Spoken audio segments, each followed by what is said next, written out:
தெரியுமா உங்கள் கவலை மறக்க கவிதை பாடும் கவிஞன் என்னை தெரியுமா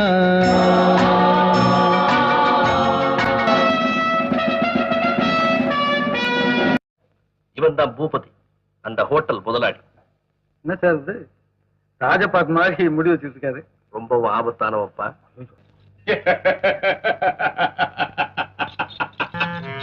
சபாஷ் பாபு.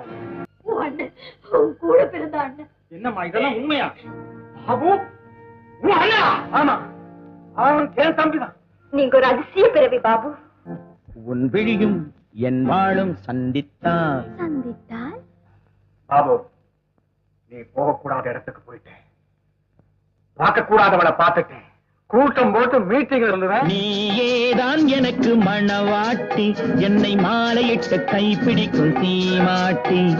நானேதான் உனக்கு விழி காட்டி, என்ப நாடகத்தில் ஆட்டி வைக்கும் வழிகாட்டி. மன்னிக்கவே முடியாத குற்றம் செய்த பாபு. அவன் மிருகமாயிருக்கிற வரைக்கும் தான் நாமெல்லாம் மனுஷனாயிருக்க முடியும். அவன் மனுஷன் ஆயிட்டா நாமெல்லாம் மனுஷனாயிருக்கும்.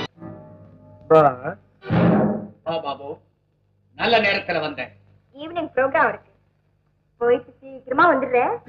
கொள்ளுவதோ இளமை, தேடுவதோ தனிமை. நீ உயிரை மதிக்காதவன், அதே சமயத்தில் உயிரையும் இழக்காதவன். அதனால்தான் ஆபத்தான பொறுப்புகள் எல்லாம் உங்ககிட்டயே ஒப்படைக்கிறேன். உறவார் பகையார் உண்மையை உணரார், உனக்கே நீ யாரோ. அவனுக்கு மறுபடியும் மூளை குழம்பி இருக்க போது. நீ எப்பவும் சந்தோஷமா இருக்கணுமா? குங்கும பொட்டின் மங்களம், நெஞ்சம் இரண்டின் சங்கமம். Really you are a great man. ஆமா,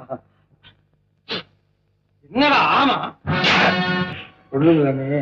கண்ணை அடிச்சாத, அதுதான் கொஞ்சம் ஸ்ட்ராங் தான்.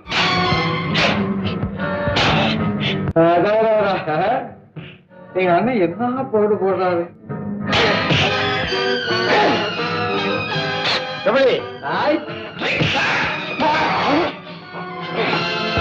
என்னமா கொடுக்கிறாரு? கொடுத்து வச்சவங்க நிறைய வாங்குறாங்க. பாபு, எந்த வேஷமும் உங்களுக்கு பொருத்தமா இருக்கு. என்ன விஷயம்? அவசரமா நான் வெளியே போயிட்டு இருக்கேன் ஒரு இடத்துக்கு. இங்கதான் வாங்க. அப்படியா? எங்க? டேனியல் தெரு 100ஆம் நம்பர் வீடு. Very good. அங்கே டான்ஸ் நடக்க போகுது.